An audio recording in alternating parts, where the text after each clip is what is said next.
Hey everybody, it's a gorgeous day here in Charlotte, North Carolina, and I am coming to you live from a community that I'm proud to have a listing in called Hollister, located in Waxhaw, North Carolina.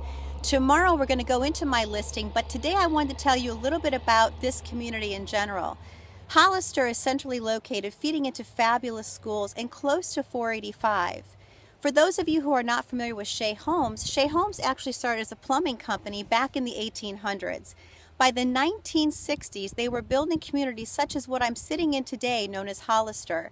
Their floor plans have always had a huge following, such as the Silverado and the Napa. And also the Tahoe is another one that's very popular from Shea.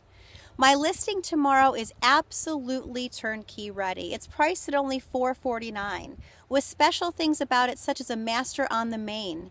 There's a gas stove, granite countertops, stainless steel appliances, and the backyard boasts a gas fire pit. This listing tomorrow you do not want to miss. I am proud to have it in my personal inventory, and I look forward to showing it to you tomorrow. Have a great day. Greetings from Charlotte, North Carolina, and from Hollister.